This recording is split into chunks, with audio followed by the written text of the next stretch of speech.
Hello बच्चों, तो अभी मैं लाइव आ चुका हूँ मिस्टर फिजिक्स हैकर के चैनल पे।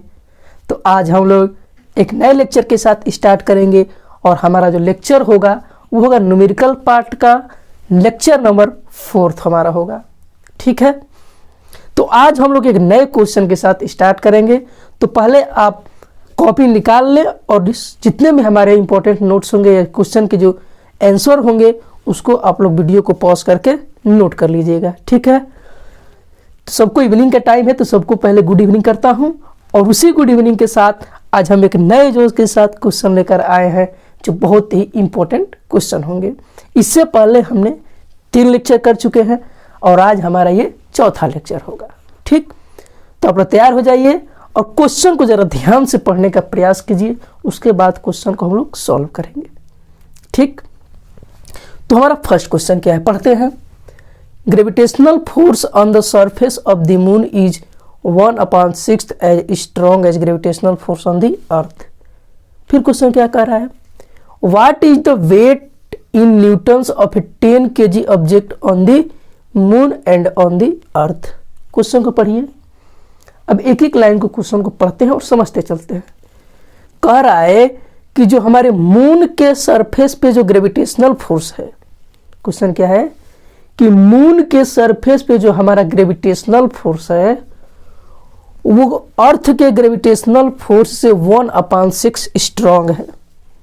ठीक है, यानी कि जो हमारा मून पर ग्रेविटेशनल फोर्स होगा वो अर्थ के ग्रेविटेशनल फोर्स से 1/6 टाइम स्ट्रॉन्ग होगा। ये हमारा क्वेश्चन में दिया है। नेक्स्ट क्वेश्चन देखते, नेक्स्ट पढ़ते हैं आगे। What is the weight in newtons of a 10 kg object on the moon and on the earth? फिर यह कह रहा है कि जो हमारे मून पे जो वेट है उसको बताइए और अर्थ पे बताइए जब हमारा 10 kg का ऑब्जेक्ट हो। ठीक, यानी कि मून पे हमें वेट बताना है और अर्थ पे भी हमें वेट बताना है ऑब्जेक्ट का। ठीक है, ये हमारा क्वेश्चन दिया है। तो सबसे पहले हमारा टारगेट होगा कि मून पे हम लोग वेट फाइंड करें और फिर हम लोग फाइंड करेंगे अर्थ पे जो कि ऑब्जेक्ट का मास दिया है 10 kg। अर्थ के लिए भी ऑब्जेक्ट का मास 10 kg होगा और मून के लिए भी ऑब्जेक्ट का मास 10 kg होगा, क्योंकि वेट हमारा मास नहीं है, वेट एक तरह का क्या है, फोर्स है। तो अर्थ पे जो फोर्स लगेगा उसके लिए भी मास कितना, 10 kg, और अर्थ पे और मून पे जो फोर्स लगेगा उसके लिए भी मास कितना होगा, 10 kg। ये हम क्वेश्चन को फाइंड करेंगे। हमारा टारगेट है कि मून पे ऑब्जेक्ट का वेट कितना होगा और अर्थ पे ऑब्जेक्ट का वेट कितना होगा, हमें 2 चीज फाइंड करना है। तो पहले देखते हैं क्वेश्चन में क्या क्या दिया है। ठीक, क्वेश्चन हमारा क्या कह रहा है कि जो ग्रेविटेशनल फोर्स है यानी कि Fg ग्रेविटेशनल फोर्स जो है वो क्या है, 1/6 टाइम्स है क्या, ग्रेविटेशनल फोर्स ऑन अर्थ। ये हमारा अर्थ है और ये हमारा ग्रेविटेशनल फोर्स किसके बराबर है, ये मून का है। ग्रेविटेशनल फोर्स ऑन मून जो है वो 1/6 टाइम किसके है, ग्रेविटेशनल फोर्स ऑन इतने के बराबर है।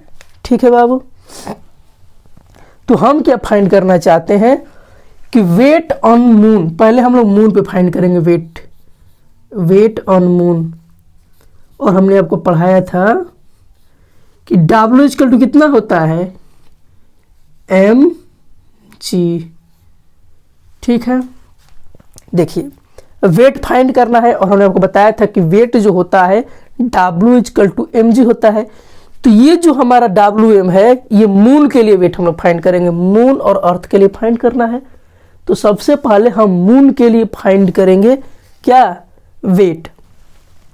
तो मून के लिए जो वेट होगा उसके लिए जो हमारा acceleration due to gravity g है इसको क्या लिखेंगे, gm। क्या लिखेंगे, gm। ठीक है, ओके। अब हम देखते हैं, फाइंड करते हैं Wm = इसके लिए मास कितना रखेंगे, 10 रखेंगे। क्या रखेंगे, 10 रखेंगे। अब हमारा टारगेट है इस एक्सेलरेशन ड्यू टू ग्रेविटी किसको फाइंड करना, जीएम को। किसको फाइंड करना, जीएम को। ठीक है, तो हमें क्या पता है कि जो acceleration due to gravity, gravitational force moon पे हो वो 1/6 टाइम किसके है, एफ जी के। तो जी एम इजकल टू क्या हम लिख सकते हैं इसे 1/6 टाइम, 1/6 टाइम क्या लिख सकते हैं, एफ जी ई। और अर्थ पे हमारा ग्रेविटेशनल फोर्स कितना दिया है, 9.8। अब इसको हम लोग क्या करेंगे, सॉल्व करेंगे। वेट ऑन द मून, तो 10 × 9.8 अपान में 6, तो जो वेट ऑन मून होगा वो हमें क्या मिलेगा, जो हमारा रिजल्ट आएगा वो होगा 16.34 न्यूटन। ठीक है, इसको हम लोग एक्सेलरेशन ड्यू टू ग्रेविटी जो दिया है वो कितना दिया है, 1/6 time gravitational force on the अर्थ। यही हमारा क्या है, क्वेश्चन में दिया गया है। ठीक है बाबू, तो इसको आप लोग नोट कर लीजिए एक बार। अब हमारा क्या है, अर्थ पे देखते हैं, किस पे, वेट ऑन अर्थ। तो अर्थ पे वेट कितना होगा, m, और अर्थ के लिए एक्सेलरेशन ड्यू टू ग्रेविटी कितना ले लेंगे, जी। तो m यानी 10 kg इसके लिए भी होगा।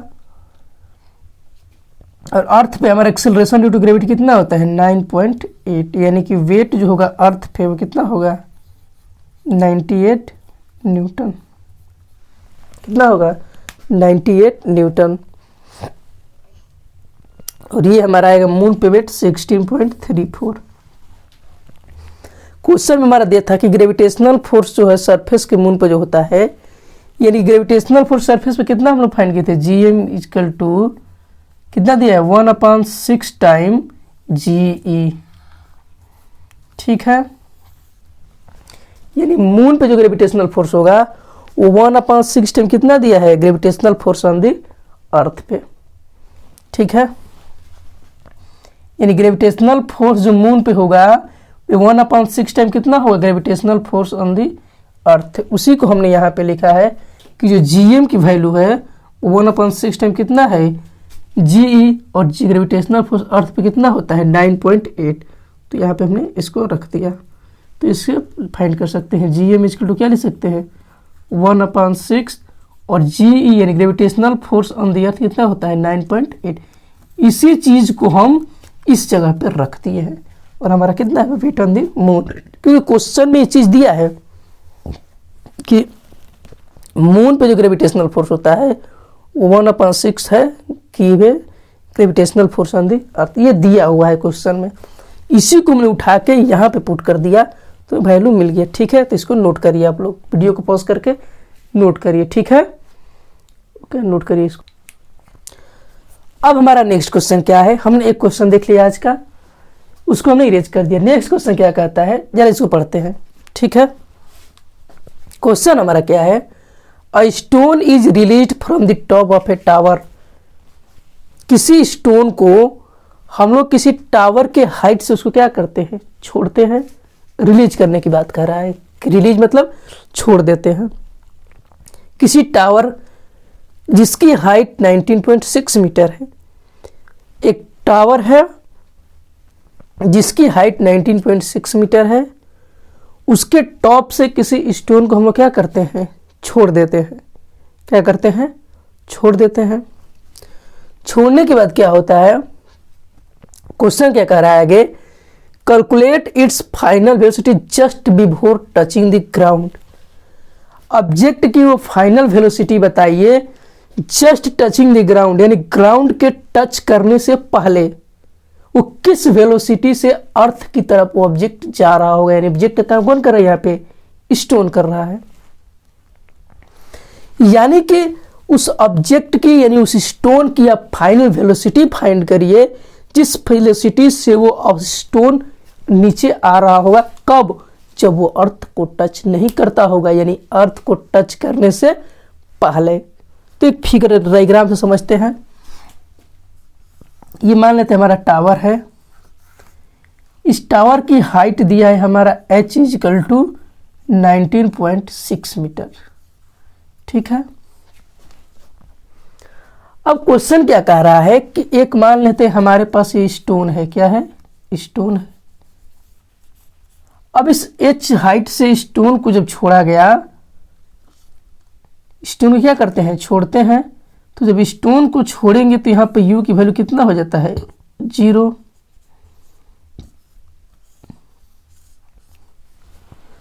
अभी यह स्टोन रेस्ट में था, तो जब रेस्ट से इसको छोड़ेंगे, यानी कि स्टार्ट फ्रॉम रेस्ट, यानी ऑब्जेक्ट रेस्ट से स्टार्ट हो रहा है स्टोन, तो जब रेस्ट से स्टार्ट होता है तो यू की वैल्यू कितना हो जाता है, 0। यानी स्टोन को यहाँ से छोड़ेंगे, यानी स्टार्ट फ्रॉम रेस्ट, ये रेस्ट से स्टार्ट होगा तो यू की वैल्यू कितना हो जाएगा, 0।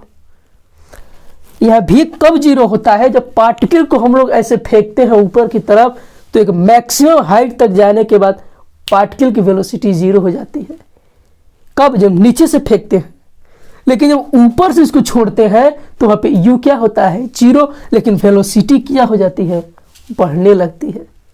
लेकिन u 0 होता है, जब ऊपर से छोड़ेंगे तो u 0, लेकिन जब इसे नीचे से फेंकते हैं तो u 0 नहीं होता है, वहां पे जाके मैक्सिमम हाइट पे भी 0 हो जाता है। सवाल को समझिएगा जरा, बहुत लोग कंफ्यूजन हो जाएंगे इसमें। जब पार्टिकल को हम नीचे से ऐसे ऊपर फेंकते हैं तो मैक्सिमम हाइट पे जाने के बाद पार्टिकल की वेलोसिटी 0 हो जाती है, यानी कि भी 0। लेकिन जब यहां से उसको छोड़ेंगे तो यहाँ u 0 होगा, भी 0 नहीं होगा।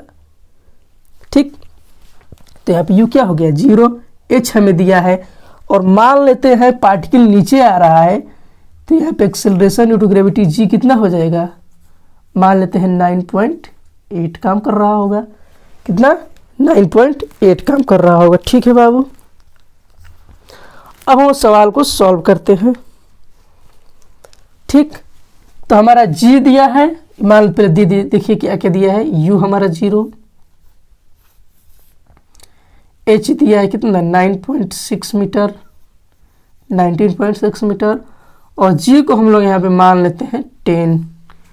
कितना ले लेते हैं, कैलकुलेशन हमें क्या हो जाएगा, थोड़ा सा इजी हो जाएगा, तो 10 मीटर पर सेकंड स्क्वायर ले लेते हैं। यहाँ भी 10 मीटर पर सेकंड स्क्वायर ले लेते हैं। ठीक है बाबू, तो मैं u दिया है, g दिया है, h दिया है, फाइंड हमें क्या करना है, फाइनल वेलोसिटी। तो हम लोग फाइनल वेलोसिटी फाइंड करते हैं, इस थोड़ा रिलेशन ढूंढते हैं। इसके इक्वेशन को ऐसे लिख सकते हैं, v square equal to u square plus 2gh,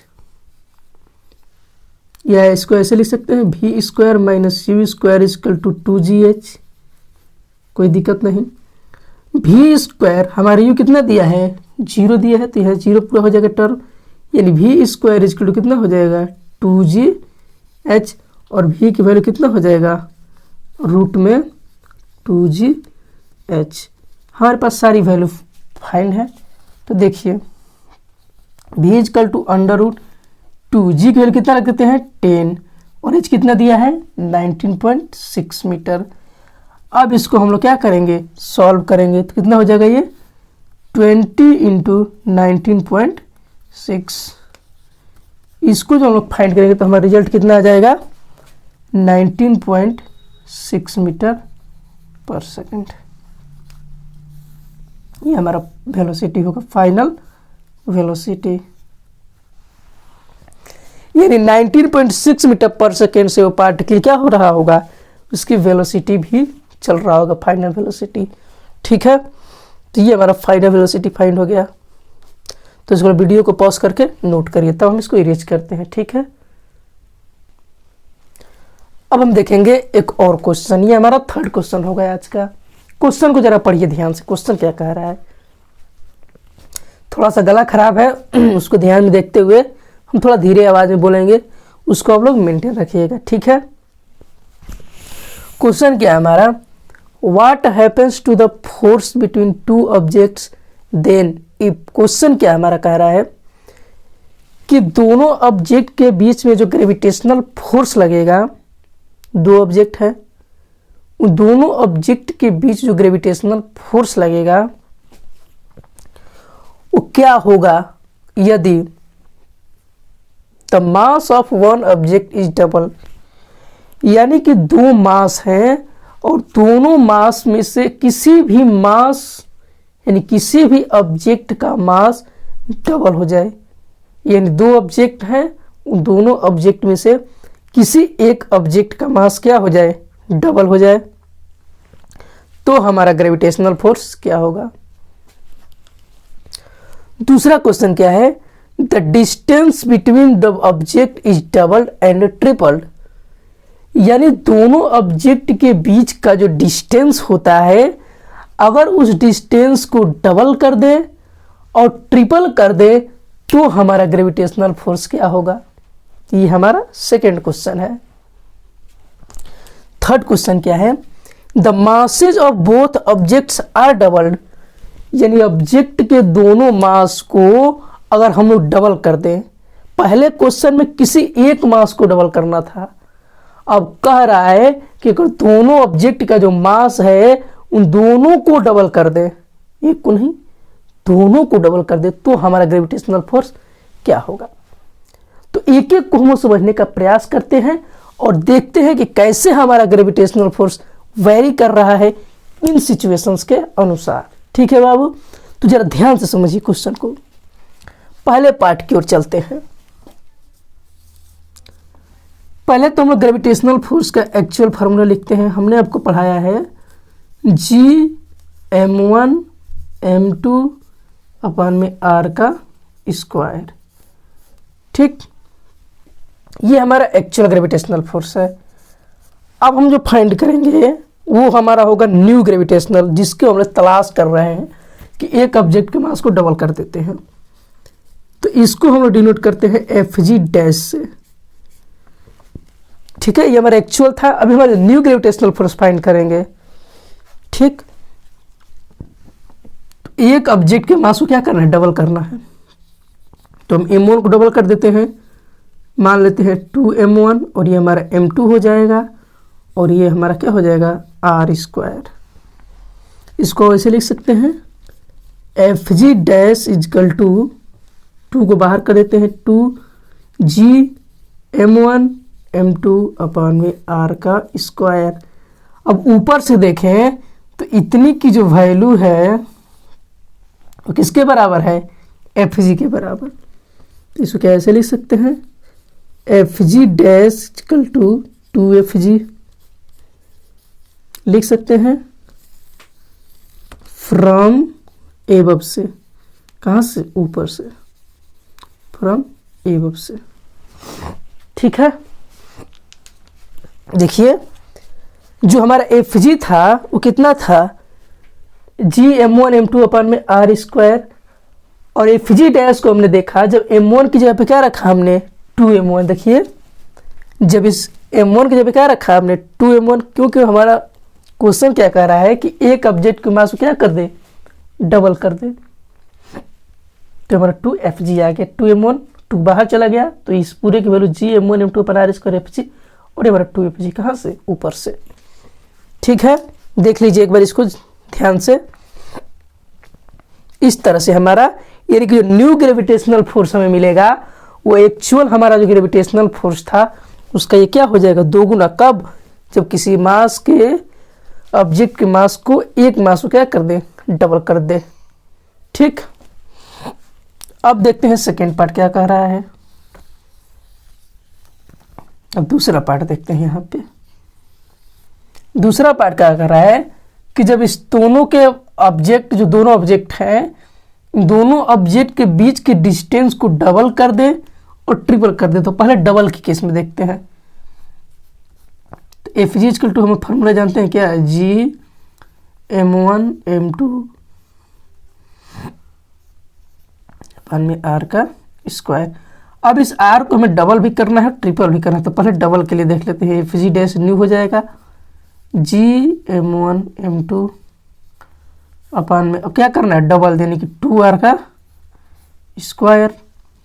तो Fg डैश जो मिलेगा न्यू ग्रेविटेशनल फोर्स वो कितना हो जाएगा, Gm1 m2 अपान में 4r का स्क्वायर। तो इसको ऐसे लिख सकते हैं 1/4 Gm1 m2 अपान में r स्क्वायर, और इस कितने की वैल्यू हो जाएगा F G dash equal to 1/4 F G. देखिए यानी जब इन दोनों ऑब्जेक्ट के बीच के डिस्टेंस को हम डबल किए तो हमारा जो एक्चुअल जो न्यू ग्रेविटेशनल फोर्स आया, वो जो हमारा ग्रेविटेशनल फोर्स एक्चुअल था उसे क्या हो गया, 1/4 टाइम हो गया।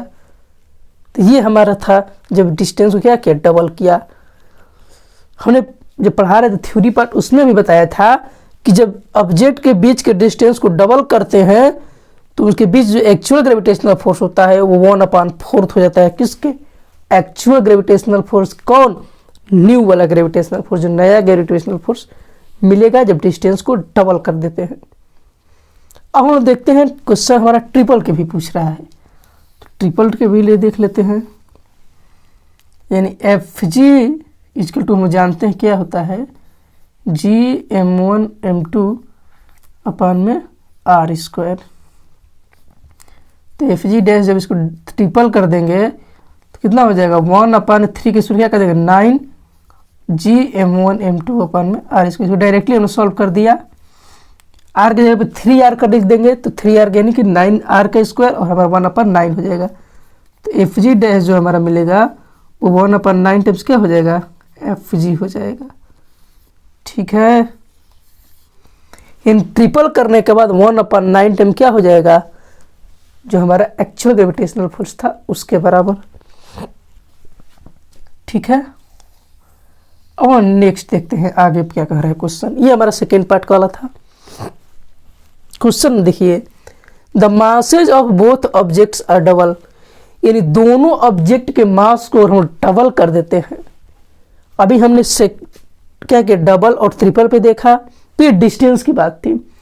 अब क्या कह रहा है कि दोनों ऑब्जेक्ट के जो मास है उन दोनों मास को डबल कर देते हैं तो हमें ग्रेविटेशनल फोर्स क्या मिलेगा, तो उसको भी देख लेते हैं। यहां से देखते हैं, हम जानते हैं क्या ग्रेविटेशनल फोर्स कितना होता है, G(m1m2) अपान में r²। अब हमें एफ जी डैश फाइंड करना है, तो G(m1) अब क्या करना है, दोनों मास को डबल कर देना है। तो दोनों मास को डबल करते हैं, इसको कर देते हैं 2m1 और m2 है तो 2m2, क्योंकि दोनों मास को डबल करना है, अपान में r² ऐसे रख देते हैं। तो एफ जी डैश हमें मिलेगा, कितना मिलेगा, 2 से कितना हो जाएगा, 4G(m1m2) अपान में r² से लिख सकते हैं इसे। 2 जब 4 को मल्टीप्लाई किया तो 4 आया और G(m1m2) को एट इच रख दिया और r²। तो एफ जी डैश में मिलेगा, वो कितना मिलेगा, 4 टाइम और इसके बराबर कितना क्या हो जाता है, एफ जी। अभी हमारा क्या मिल गया, ये हमें फिगर से मिल गया। यानी कि जब हमने ग्रेविटेशनल फोर्स में दोनों मास के, दोनों ऑब्जेक्ट जो ऑब्जेक्ट थे उन दोनों ऑब्जेक्ट के मास को जब डबल कर दिया तो हमें क्या मिला, न्यू वाला ग्रेविटेशनल फोर्स 4 टाइम्स हो गया किसके, एक्चुअल ग्रेविटेशनल फोर्स। जो हमारा पुराना वाला ग्रेविटेशन एक्चुअल जो ग्रेविटेशनल फोर्स था उसके 4 गुना हो गया कौन, न्यू वाला ग्रेविटेशनल फोर्स। तो इस तरह से तीनों पार्ट हमारे क्या हो गए, कवर हो गए। तो इस तरह से हम क्वेश्चन को क्या करते हैं, सॉल्व करते हैं। ठीक है, तो वीडियो को पॉज करके इसको आप लोग नोट करिए, ध्यान से इसको नोट कर लीजिए, क्योंकि बहुत ही इंपॉर्टेंट क्वेश्चन है, ये एग्जाम में पूछा जा सकता है। ठीक है, तो इसको आप लोग नोट करिए वीडियो को पॉज करके। ठीक है,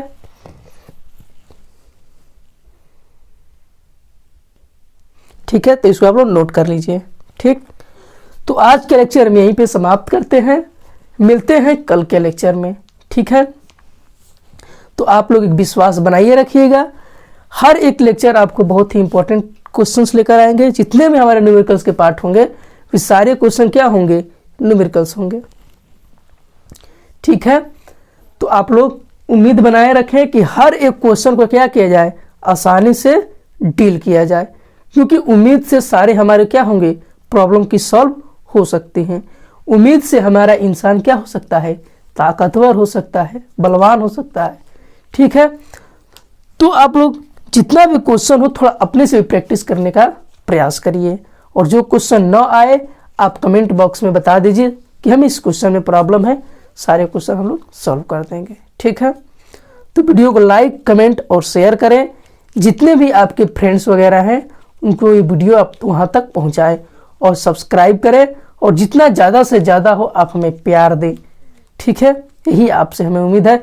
और ज़रा मन से पढ़ाई कीजिए, क्योंकि हम आपके लिए इतना मेहनत करते हैं, तो क्या आप नहीं मेहनत कर सकते? ठीक है, तो इसी के साथ आज के लेक्चर यहीं पे समाप्त करते हैं। मिलते हैं अगले लेक्चर में, तब तक के लिए बेस्ट ऑफ लक।